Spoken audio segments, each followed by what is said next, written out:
it's time to sit back and relax with your favorite drink and listen.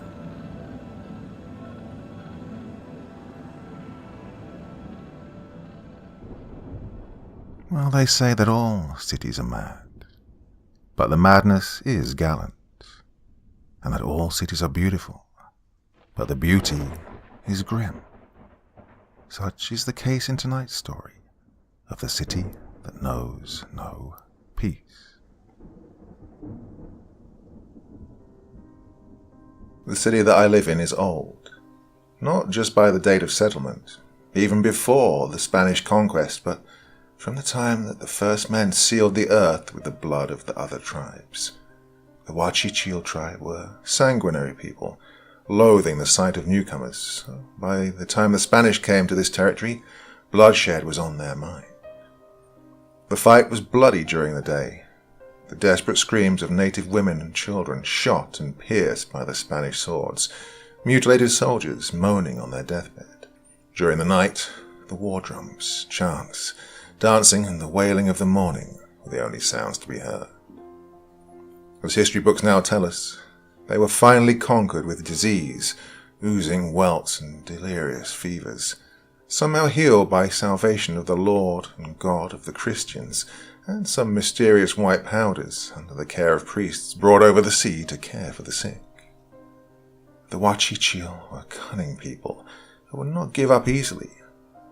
The shamans of the tribe gathered and are said to have cursed those who at that time, and those who would walk this land in the future, to be rich but miserable, never at peace. If you walk the downtown streets today, and you can feel the spirits of the past, the anger and the sadness that seems to follow each of the inhabitants of the city, who go about with their heads bent down in the absence of a smile. Children are sullen.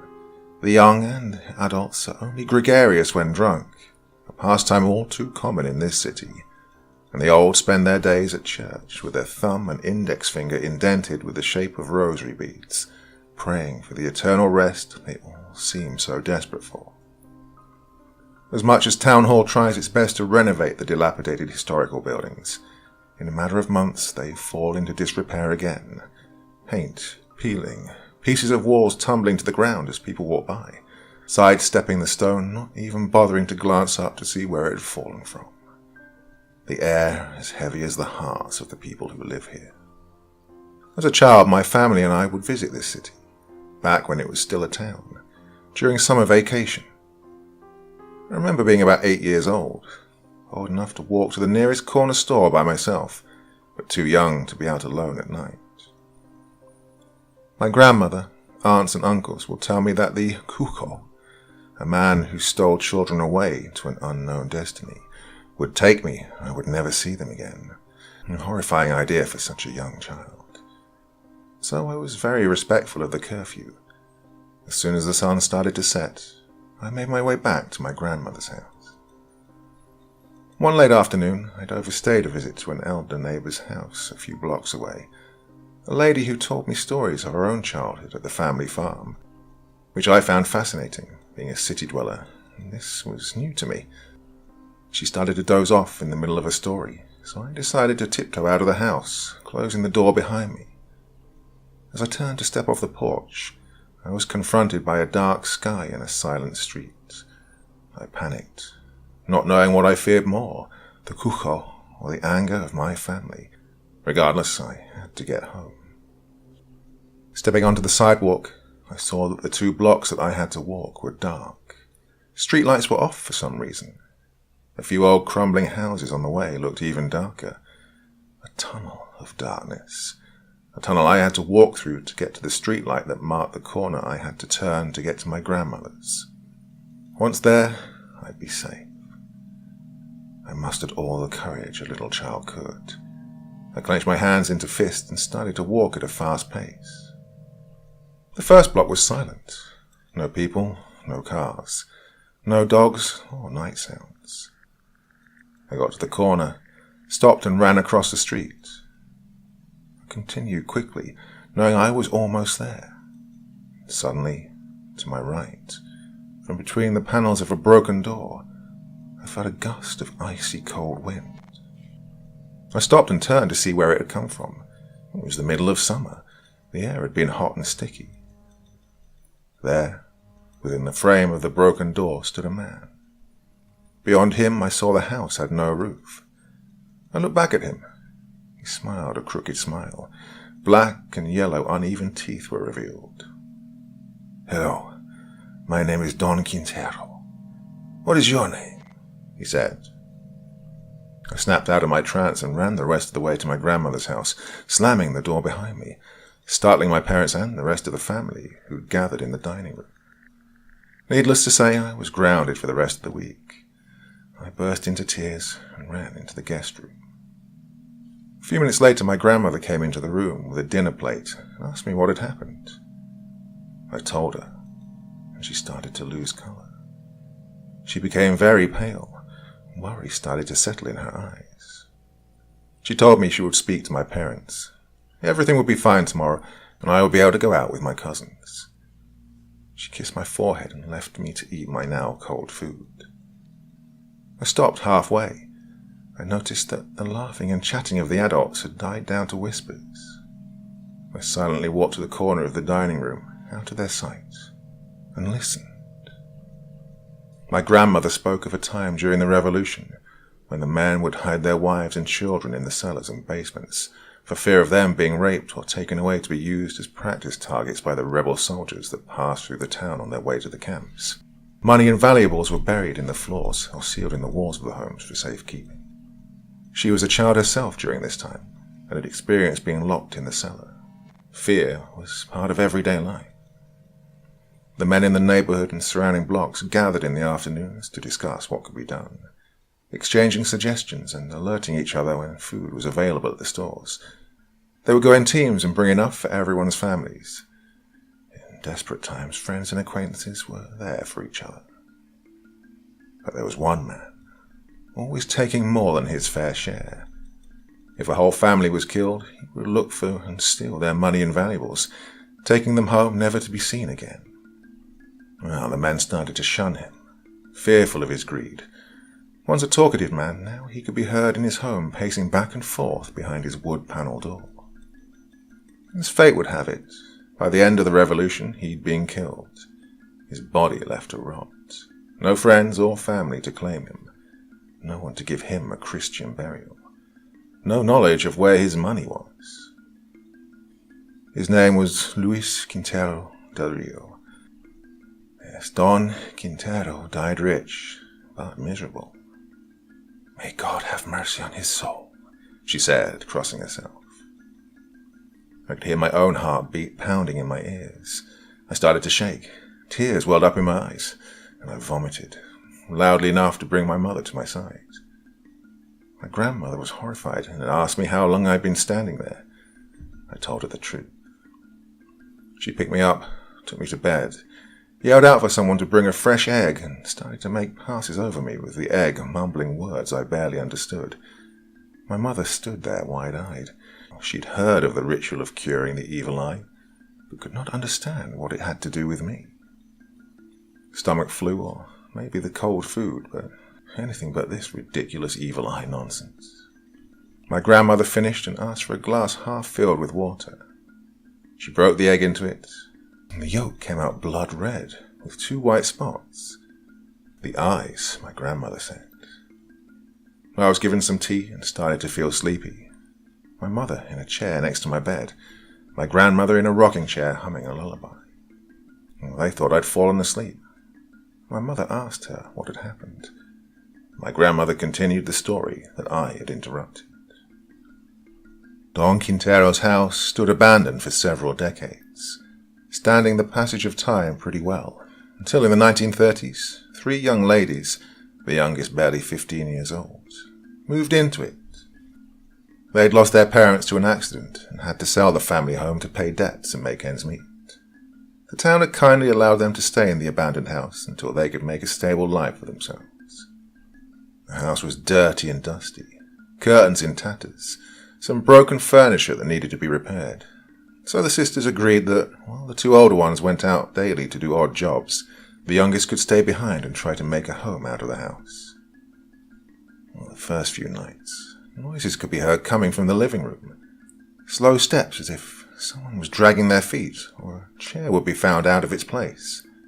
The sisters thought it was because it was an old house, much of it made of wood, and these noises were part of it cooling down in the night air. By the following week, the noises could be heard during the day. The young girl would run out to the front door and stay there until the older sisters came back at sundown. Soon the older sisters noticed that the young one was developing dark circles under her eyes. Her smile was gone, her head bent, and she was rapidly losing weight. She insisted everything was well, not wanting to worry her sisters until it became too much to bear. She confessed that she'd been hearing the voice of a man that said, "Don Quintero is here.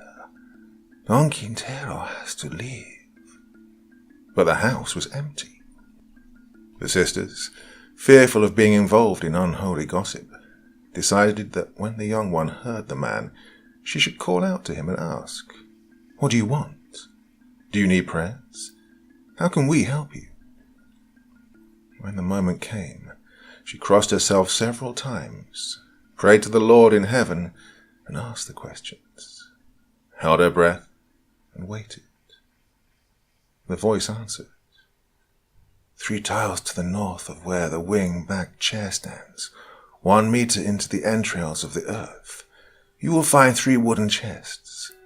Use all the contents, use each and every cent, so I may find peace. And then she fainted. By sundown, the older ones came home to find their sister on the floor, and the chair moved to a different place. Smelling salts were found, and the young girl awoke. She told her sisters what the man's voice had told her, and they began to search. They dug all night, till the top of the 3 chests could be seen. Once opened, they revealed coins, jewelry, and other trinkets made of pure gold. The sisters embraced each other, shedding tears of joy. No more worries, no more working for others. They would have comfortable lives. The house was purchased from the town and repaired. With a new business set up and some money in the bank, life had changed for them. But it was short-lived. Once the need for spending the contents of the chest was done, one had been left untouched, placed back in the hole in the floor, covered with dirt, and the floor tiles replaced, left there for safekeeping. Time went by, and the voice was heard again. "Don Quintero is here. Don Quintero has to leave. You have not spent the last cent. I do not have peace." His voice followed them day and night, torturing them. They confided in me, my grandmother said. I couldn't believe what I was hearing. I had inherited the family home, this house, and remember the name from my childhood. Our neighbor from around the corner. The name of the man that had been shunned for his greed. I told them to seek for a priest, to have the house blessed, to bring in an exorcist, but they did nothing, not wanting to be the talk of the town. Within the month, they were found by a neighbor, dead in their beds, their wrists slit, an empty bottle of pills and a bottle of wine on their nightstands. They had been rich, but miserable. "But don't worry," my grandmother told my mother. "The child is fine. I'll call upon the angels to look over her." Silence fell between my mother and my grandmother. They both went off to bed. I lay there, thinking of the ghost of a man that called out to me. "Hello, my name is Don Quintero. What is your name?" Not even in death had he found peace. The last cent had not been spent, and he was still looking for someone to do so. Sleep started to overcome me, and then the dreams began. Stories of a city that knows no peace. A rich city. A city of misery. Part 2. That night my dreams were confusing. Children, a school, a cemetery, jumping off a bridge, and many more images that by morning I could not place. It didn't matter. It had happened yesterday, and that morning I would have a day of fun and running about with my cousins. At breakfast, my grandmother placed a necklace around me, a ceramic eye in a brown seed with a black band around it. Ojo de venado. A deer's eye protection, my grandmother told us, and my mother rolled her eyes but said nothing. My cousins came promptly at 9 a.m., all 12 of them, and with my grandmother's blessing we made our way to the nearest park. "Come back by lunchtime and stay away from the castle," were the last words we heard from her as we ran off like rabbits being chased by a fox. The park was a paradise. Green grass, patches of dirt to carve out streets for the miniature cars. Others played with marbles, and later on we played tag. Tired, we lounged on the concrete benches. After a while, a couple of the boys wanted to play soccer, but most of us weren't interested, so they sat sulking on a bench until I heard laughter. I turned to my oldest cousin, Gregorio, and told him to go and ask if they wanted to play. He stood up and surveyed the park. No one to be seen. I insisted and pointed to where I heard the laughter coming from. We all followed him and ended up in front of the castle. He had a look of worry in his eyes. My youngest cousin, Sarah, barely 5 years of age, piped up, "Yes, they're in there. I can hear them." From the sidewalk you couldn't see inside. Years of dust and humidity had darkened the windows. Juan, the bravest among us, started to walk up to a window, and suddenly Sarah started to cry. Mary turned to her and asked what was wrong. She pointed to her right and said, "That man's looking at us. He's scary." Gregorio turned to where she'd pointed and saw nothing. He grabbed her and another one of the younger boys, called out to us to follow him, and we ran back to grandmother's, luckily just in time for lunch. We were quiet. One of my uncles asked what was wrong. We weren't a silent group, and he knew something was amiss. No one spoke. No one lifted their heads. We all just stared at our plates and continued to eat. My grandmother stood by the kitchen door. She looked at me as I sunk deeper into my chair. She knew where we'd been. That night I remember changing into a new pajama, a gift from my favorite aunt. I stood in front of a full-length mirror admiring the ribbons and pink kitten images printed on it. I stared at my reflection. The seed that hung around my neck had burst, from the inside out, a sharp edge sticking out from it. I removed it, placing it in a drawer, and hid the chain with the ceramic eye under my shirt, crawled into bed and lay there thinking about the man that Sarah had called out to. I'd seen him too. Again I heard my grandmother talking to my mother. "You need to leave," she told my mother. "They've gone to the castle. That child's susceptible. She sees things and it'll harm her." My mother, wanting to distract my grandmother from such ideas, asked about the castle, and my grandmother told her the story. The castle was the first children's party hall in town.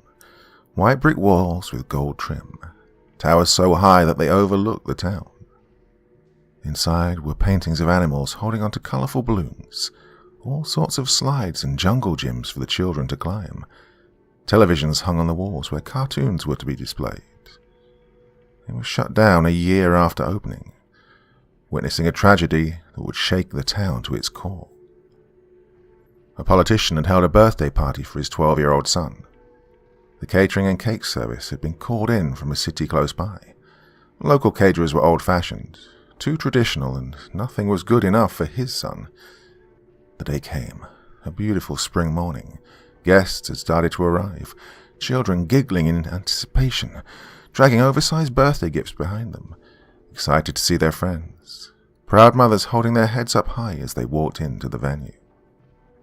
Clowns and cartoon characters, balloons and party favors, music and games filled the hall.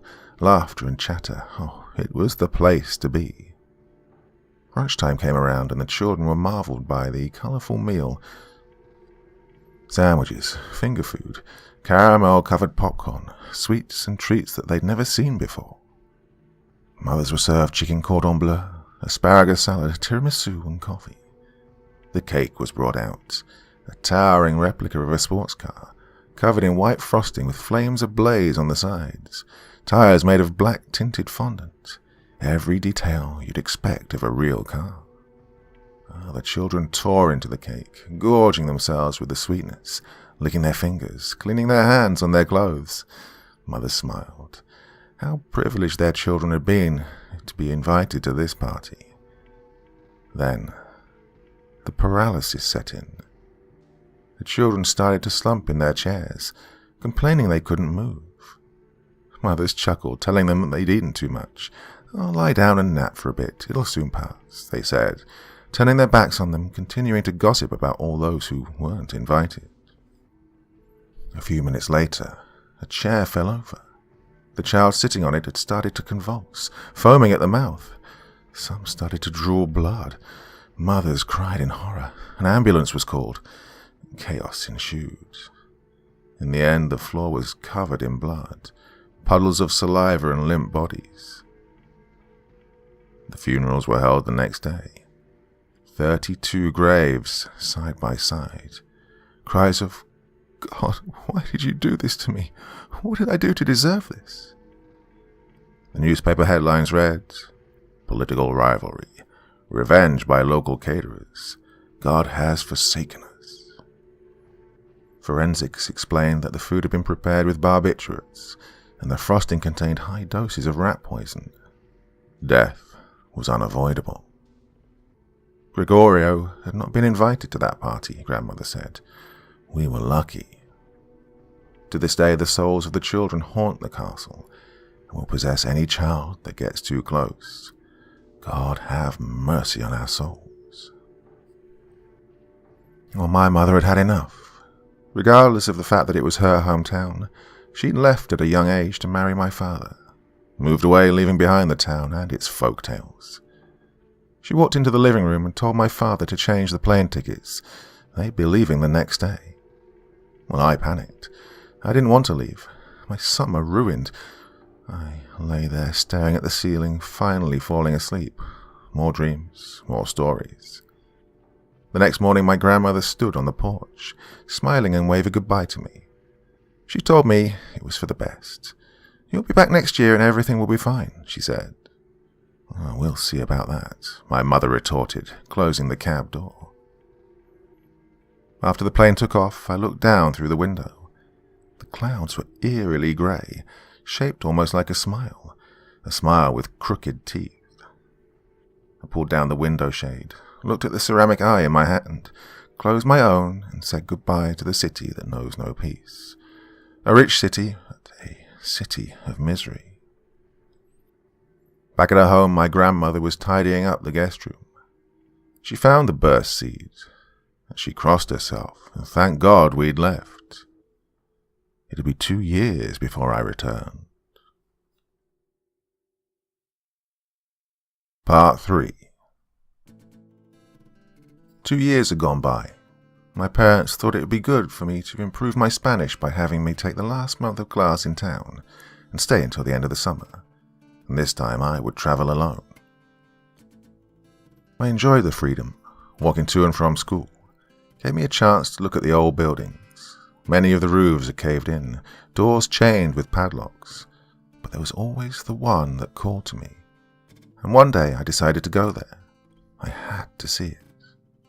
Don Quintero's house, the entrance now boarded up, just a few cracks wide enough to look inside of it. There was nothing left but the outer walls, empty space where windows and doors had been. I said a little prayer for him, about to say goodbye to the house, when I started to choke, gasping, trying desperately to breathe. Someone or something had a tight grip on my neck. I fell to my knees, grabbing onto the padlock to keep myself steady. Everything started to spin. It seemed like minutes went by, trying to grab hold of something and get back on my feet. Then I felt my face being lifted upwards, and I saw him. The crooked smile, the decaying teeth. "You are back, and this time I will not let you go," he said. And he was gone in the blink of an eye. I picked myself up off the floor and turned to hear a neighbor yelling at me. "Leave now. The house is cursed. Go on, child. Go home and pray for your soul." My grandmother saw the shock in my eyes and shook her head. She knew that somehow I was different, very perceptive, feelings of empathy beyond healthy. nothing could be done. Again, I was subject to the evil eye egg ritual. The yolk came out blood red, the two eyes, and now the clear part was grey. I was sent off to do my homework. Meanwhile, my grandmother went to her bedroom, opened the bottom drawer of her dresser, and pulled out a long, gilded box.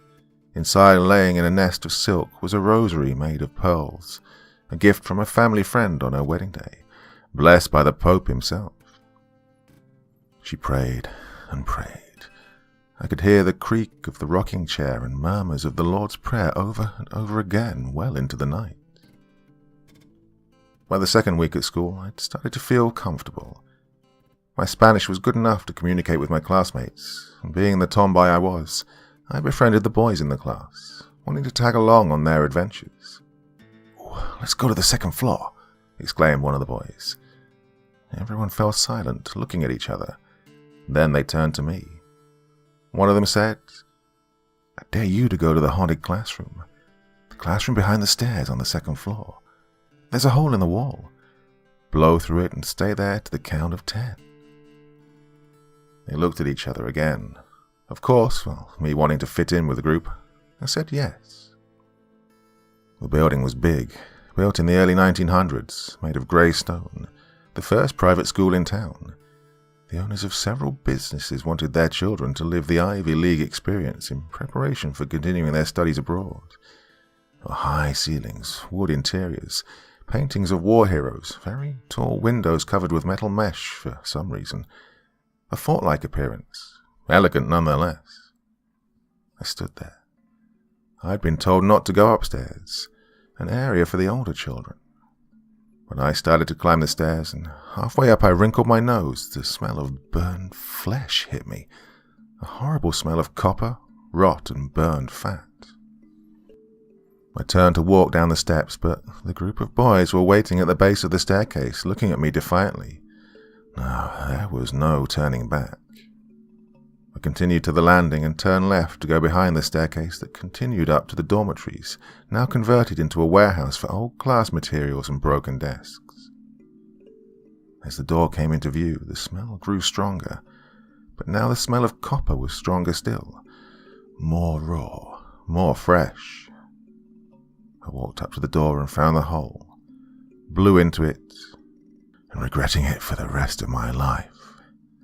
The sounds of screams and wailing, children crying out, "Help me! Help me! Mother, please help me! Teacher, help us! Father, save me!" In the background you could hear laughter, a deep masculine laughter. The air around me grew hot, unbearably hot. I turned and ran back down the stairs, right past the group of boys who were looking at me like they'd seen a ghost. Out of the large church-like doors and straight to my grandmother's, bursting through the front door, running to her and resting my head on her lap. She caressed my hair, silent for a moment, and then asked what had happened. I told her, begging not to have to go back to the school. She half smiled and said she'd settle it with my mother. I heard their conversation over the phone. The same year the school was inaugurated. Every morning during the winter the furnace had been lit, a novelty at that time. Wood stoves were the norm in a household. The classroom started to warm up. In classroom 2E, the children arrived, removing their winter coats and dropping them on a desk, spilling onto the floor. Class began, and at some point the teacher felt sick, told the children to read their lesson, left the room, locking the door behind her. She was pregnant and nausea came over her. After emptying the contents of her stomach, she felt faint and walked to the principal's office, sat down waiting for the feeling to dissipate. Meanwhile, in the classroom, the children were getting restless. Without a teacher to control the group of 12-year-olds, they started to push the desks aside to make space for an impromptu game of cards on the floor, blocking the furnace pipe and the classroom door. The coats that had spilled to the floor fell close to the pipe and were pushed against it. They quickly started to smoulder, small tendrils of smoke rising. The children smelled something in the air, but thought it was from the furnace downstairs. In a matter of minutes, the materials burst into flames, catching the curtains and the wooden floor, which had just been cleaned with used oil by an absent-minded janitor. The thick stone walls of the building, and the fact that the classroom was behind the stone stairs, made the sounds from the classroom impossible to hear. It was the smell of smoke that alerted a teacher in a classroom next to the stairs, and that made him check. Horrified, he attempted to open the locked door, burning himself with the brass knob, but at that moment he knew he was too late. The volunteer firefighters wrapped the surviving children in wool blankets. To their horror, they saw how the skin peeled off the arms and legs. When moved from where they lay and placed on the gurneys, pools of blood started to form on the floor. In the end, none survived that day, and the classroom was locked down. Urban legend says that if you blow into the room, the air stirs the ghostly flames and revives the screams of the children. God have mercy on their souls. My grandmother finished, crossing herself. I didn't go back to the school, which allowed me time to do some urban exploring. The town had grown a bit by that time, a few more suburbs, but still had the air of a little town in the middle of nowhere. It rained every afternoon like clockwork, 1 hour of droplets falling on the hot earth, the smell of petrichor permeating the air. I started to believe it was God's way of washing away the sins of this cursed town. Wishful thinking. One afternoon, I was happily surprised to find a boy, not part of the original group of troublemakers, sitting on the porch. He'd come by to see how I was. He'd been worried that I wasn't in his class. Everyone knew each other in town, so it wasn't hard to find out where I lived.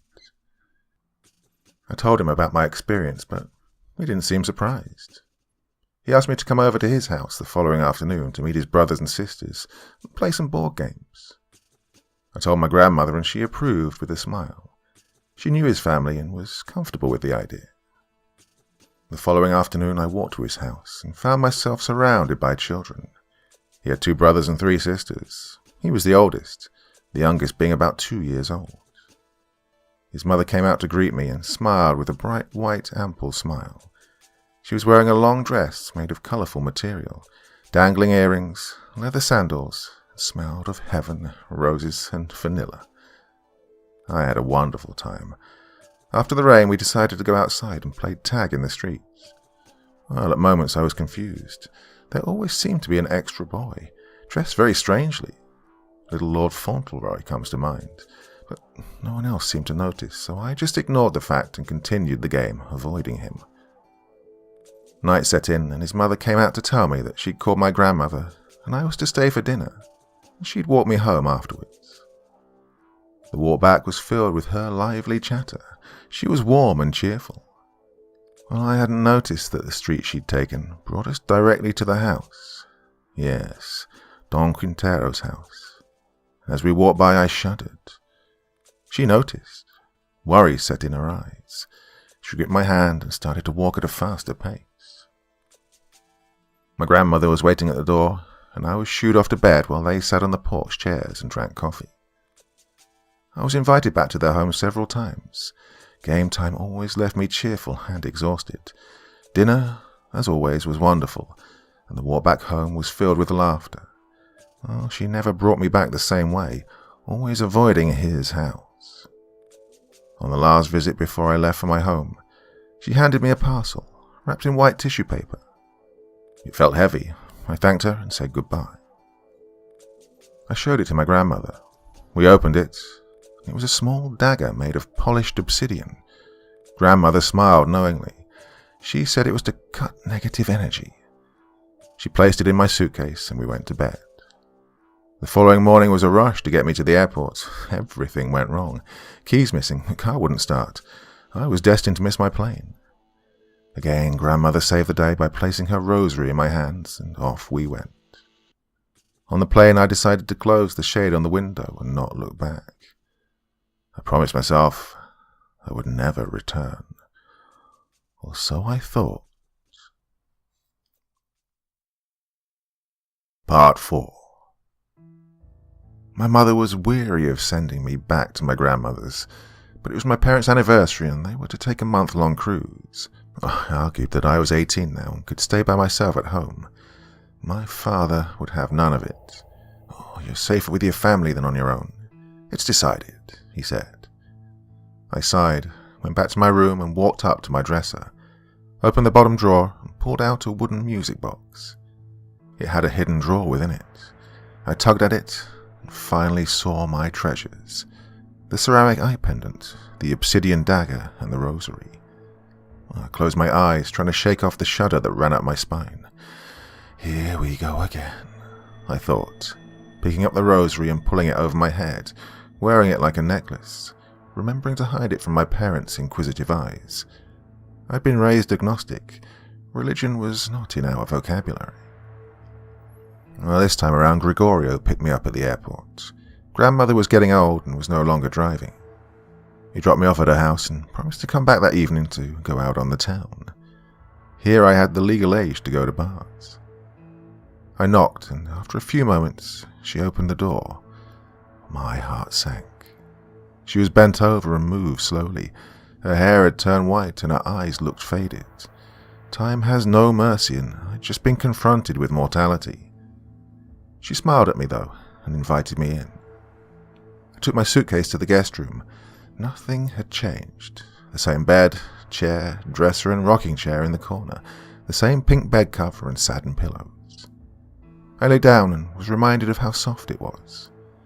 I smiled and turned to the kitchen from where the aroma of fresh coffee and homemade cake came.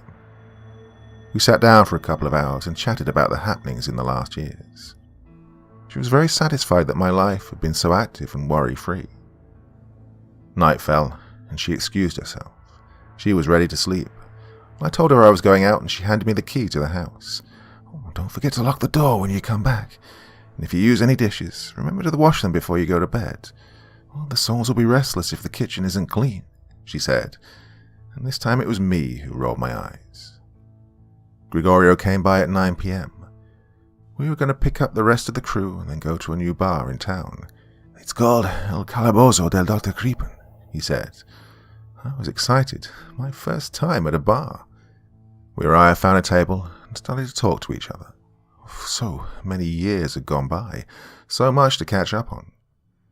After several drinks, we went to the dance floor, lights pulsating and the beat of the music. Well, I fell into ecstasy. As I was twirling around to the rhythm of the music, something caught my eye on the mezzanine. It was him, Don Quintero. I'd barely been a few hours in town and he had found me. I stiffened.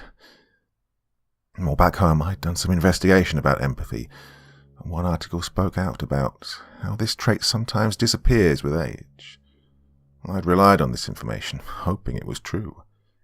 I grabbed my rosary then, hung around my neck. In an instant, he was gone. I was walking back to our table. Someone grabbed my arm and I screamed, only to feel arms wrapping around me in a warm embrace. To my surprise, it was Pablo, the boy that had had me over to his house time and time again over that past summer. He'd gone from small and frail to tall, dark, and handsome. I felt myself blush. We talked a bit, exchanged numbers, and said goodbye. The night ended quickly, and we all went home. I remember going into the kitchen to check if there were dishes in the sink. Relieved to see no, I went to bed. The next morning was a rush. My family was coming to see me. Food was prepared, and more than enough, as it is customary here. My family slowly started to arrive. I'd forgotten how wonderful it was to be surrounded by so many people. Family. I'm an only child, so this was uncommon. My grandmother sat in her rocking chair looking over all of us, smiling. Life had come back to her eyes. She wasn't aware of my encounter the night before, and I never told her. Evening came and the family said goodbye. My cousin Mary asked me to go downtown with her the following afternoon. I accepted. Downtown was so different here. Back home, malls, strip malls, and pristine white shops were the norm. But here it was filled with old buildings, colonial style, thick adobe walls and pink travertine facades. 80-year-old shops selling the same type of wares time and time again. churches everywhere. Well, tradition dictated that during Easter week one must visit 7 churches. Some drove, others walked, and still others, who carried some unknown penance, moved between churches on their knees. Sidewalks would end up soaked in blood that streamed down into the drains, a sort of sacrifice, replicating the actions of the first indigenous people. This land was bloodthirsty. We continued our walk until we came across an old theatre, 3 stories high, the first floor now converted into a museum. The theatre had been built by a foreign man early in the 19th century, and he'd been eager to bring plays and movies to this dusty, dry old town. Prosperity came with the construction of the building. New products and materials were brought in. People now started to learn about the outside world, and greed set into their hearts. As you can imagine, by now every weekend the theatre was full. People in their finery, drinks, music, applause filling the building at the end of each play, until one fateful night. An invitation to a cocktail party to be held on the 3rd floor. Oh, the sheer amount of people and the use of all the outlets for the extra lamps needed shorted the electrical circuits. Sparks flew, catching on the guests' clothes, who, in a drunken panic, ran around screaming, enveloped in flames, tripping and falling on the wood floor, which also caught on fire and eventually collapsed onto the 2nd floor.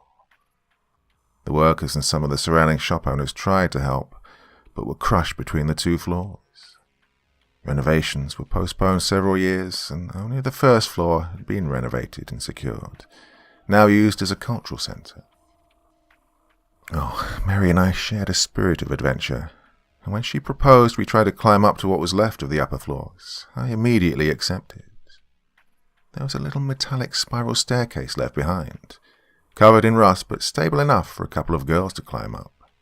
So up we went, and as we walked onto what was left of the outer structure, I inhaled sharply. There were still pieces of the wood floor stuck to the sides of the walls, covered in what looked like melted plastic. Mary pointed out that it was the material from the people's clothes. I shuddered at the thought of skin that had burned into it. And then I heard his voice, ever so low and desperate. "Go, now," he bellowed at me. I jumped, startled by a creaking sound, and grabbed Mary by the neck of her blouse, pulling her with me towards the stairs. We rushed down, and as I stepped forward from the last step, the staircase crumbled to the floor. We walked out of the museum quickly, with our heads down, hoping we weren't caught. Mary didn't even bother to ask me what had happened. We were both just grateful that we were unharmed. That night I received a call from Pablo inviting me to dinner. He picked me up, and as we drove to the restaurant, I was surprised at how much the town had grown.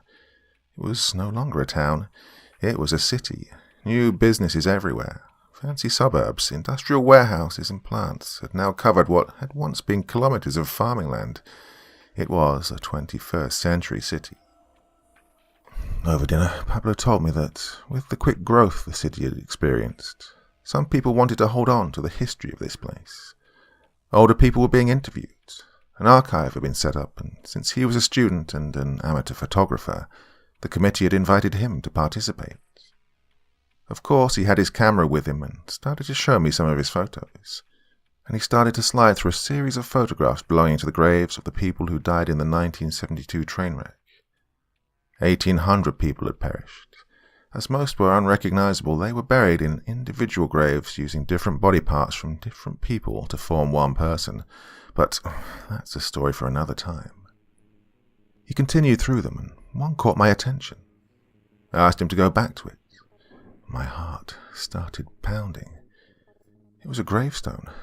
On top of it stood a small statue of a child, dressed like little Lord Fauntleroy, the same child that had played with us at his house that summer.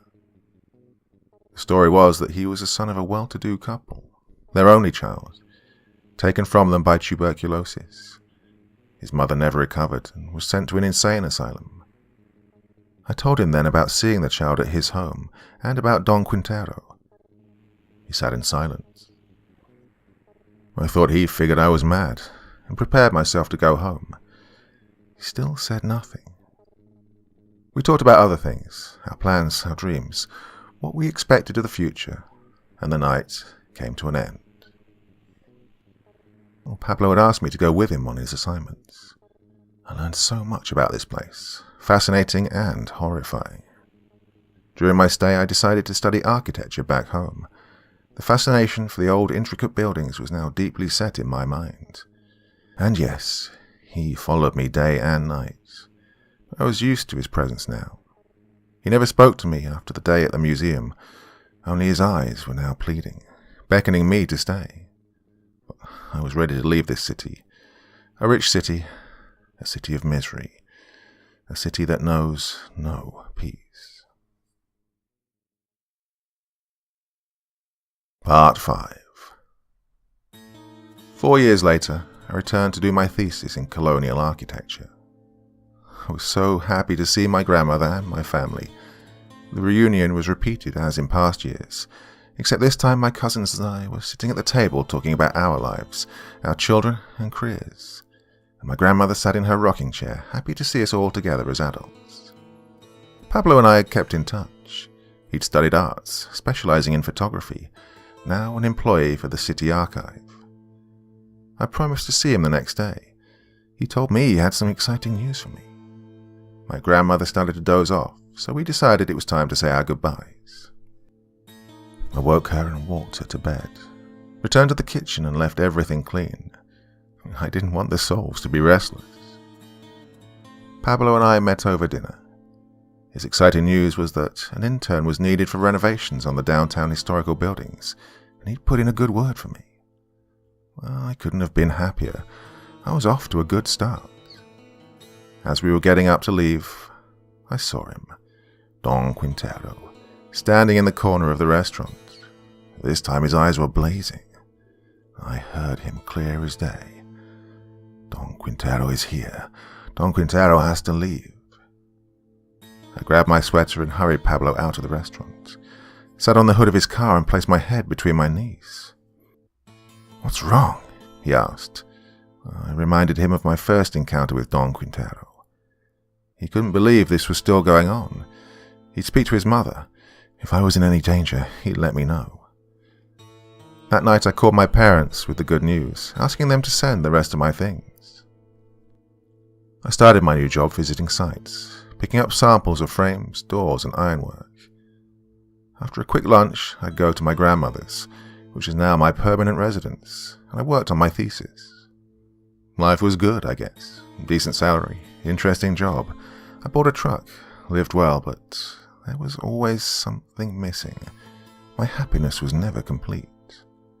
Regardless, my job offered a good distraction, visiting the ruins of colonial homes, planning how we were going to rebuild them, what facades were going to look like.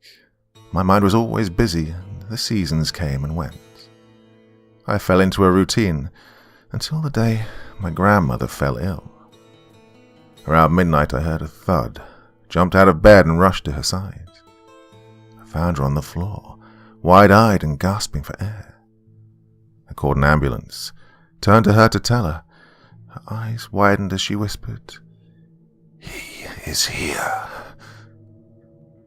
At the hospital, the doctors told me she'd almost had a heart attack, but aside from that, she was perfectly healthy for her age.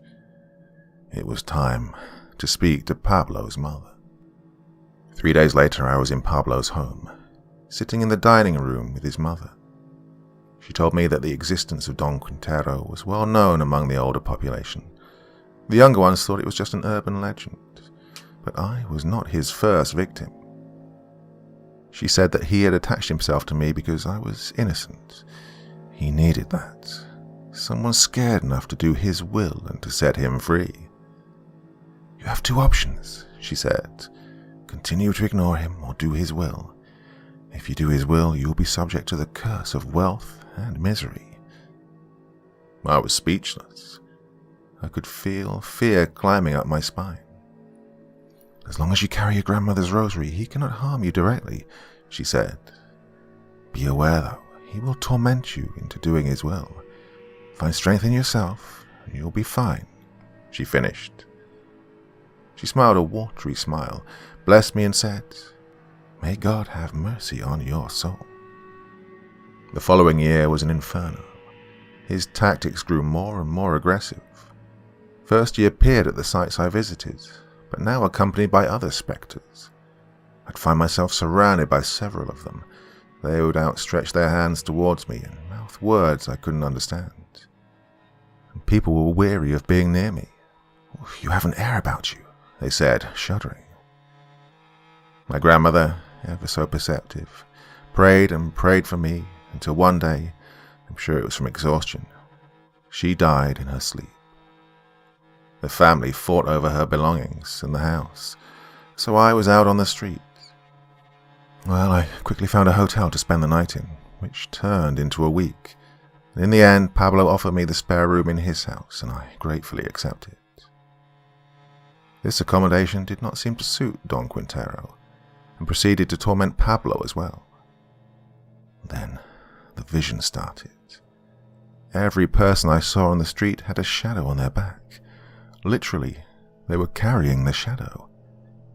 Upon a closer look, the shadows were spectres of those who had left the realm of the living, and the spectres carried sacks of money. The bigger the sack, the lower the person that carried them was bent over. I started to pay attention to what was happening in the city. More industries were settling in, more and better paid jobs were available. People were falling into patterns. Get up, work long hours, go home, eat, watch television, sleep, and repeat. The weekends were dedicated to shopping and drinking. It was a sickening cycle. And then a streak of suicides began. Every day a person would throw themselves from a pedestrian bridge that was built above one of the main highways. The newspaper headlines telling the same stories. Debt, heartbreak, infidelity, depression. What had happened to this place? The curse was now at full force. More money, more misery, and with this, no peace. I no longer have the strength to talk about everything that's happened, except to say that it got worse. One day the receptionist at the archive told me that the following Saturday morning she was going to Temazcal, a steam bath guided by a shaman, a detox, she said. I could never figure this out. Such a religious city and still following indigenous rituals. Well, I accepted. I needed to get away. That Friday I arrived a bit early, and I found myself standing in front of a very large skin tent. At the door stood a very old man. He looked at me from head to toe and invited me in. As I entered, I heard him say, "You are not welcome. Leave now." I turned to see him fanning the air with an eagle wing tied with colourful ribbons. He then closed the tent door behind me. Others started to arrive, and the ritual began. There were 7 parts to the ritual. Each began with the pouring of water over different herbs placed on red-hot lava stones. Steam rose, filling the tent. The shaman chanted each time. As the 7th ritual began, I started to hear drums, rhythmical beats. I felt my heart beating in unison, and then I started to dream. Indigenous men and women, tribal fights, the Spanish invasion, time and time again, blood sacrifices, intentional or not. The curse had just been another tear on the eternally bloodthirsty land. At one point a towering man stood over me, skin as dark as the earth. He pointed, and somehow I knew he was pointing north. I awoke on the cool grass. Others were also there in deep sleep. The ritual had ended. I thanked the shaman, and he nodded knowingly. That night I told Pablo that I was going to go to Don Quintero's house. He decided to accompany me. He had no idea what I had planned. I knew there was nothing left of the house, nothing that would even hint where the last chest was buried. We got out of the truck, and I pulled a shovel from the back of the seat. Pablo stared at me, shaking his head. "No," he said. "You cannot. The curse. What will become of you?" I said nothing and walked to the middle of the property. He followed me, trying to take the shovel from me, and I stood my ground. I looked for some kind of sign as to where to start digging. The property was flat. Nothing had been left of the house. Even the floor tiles were gone. But there he stood, in the middle of the property, pointing to the floor. I glared at him. I took the shovel and started to dig. Pablo and I took turns until he hit something hard.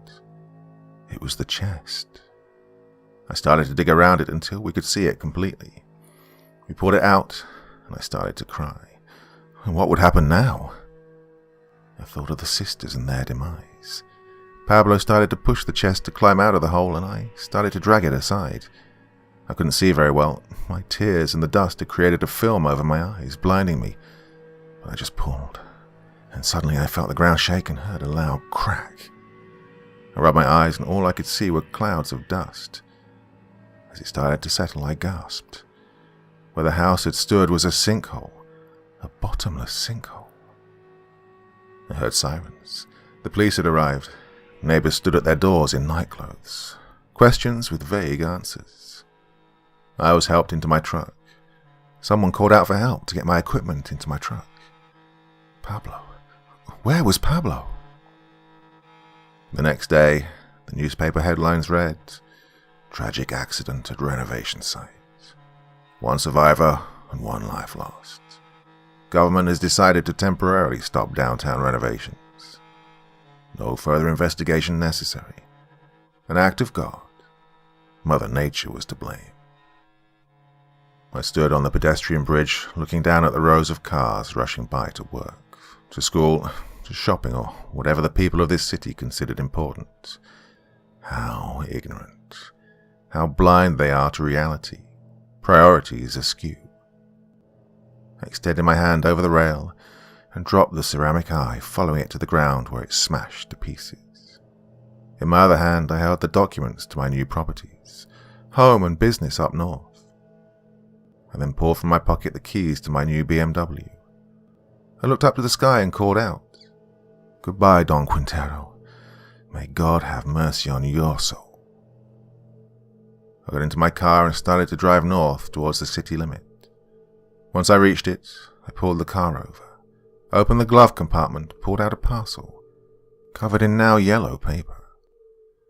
I took the obsidian knife and drove it into the ground.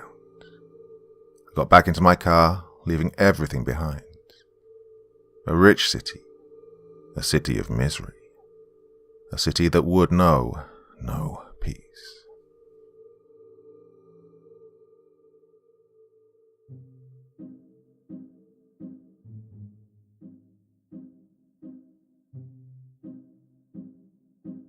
So just going to take this opportunity to give a big shout out to all of you who've been coming by all these years. Now, in the next week or two, I am going to be celebrating 5 years of doing this. 5 years, can you believe it? I can't, I tell you. Don't know where that time has gone. And when I began, it really was just a hobby. Just something to keep my mind off everyday life, to be honest with you. I was working full-time, doing a master's degree in my profession. I was writing a blog about my profession. I was doing conference talks about my profession. And life kind of sucked, to be honest with you. And I thought, well, I have to do something away from my day job. And it turned out being this. And, well, a few of you liked it, and a few of you more liked it. And almost 250,000 of you have subscribed now. So I must be doing something right. So, yeah, thanks for keeping me motivated. Thanks for giving me the opportunity to, well, basically move away from a career that was becoming less and less rewarding for me, so I can now do this full time. Amazing, really. I've been able to move to a different country. I'm supporting my family doing this, so no complaints. Keep on listening, yeah? And of course, I've now recently branched out into podcasting, and basically still going to be free. Wherever I am, whatever I do, I'm not going to charge you for what I'm doing. I just love doing it, and I'm able to make a living as well, so everything's good. All right, that's it. I'll be back again very soon, and I hope you can join me. If not tomorrow, then on Friday. Well, yeah, there's a podcast coming out tomorrow, so get over to Apple Podcasts, Spotify, wherever you listen to stuff like that, because you'll find me there now as well. Here again on Friday. Till then, very, very sweet dreams, and bye-bye.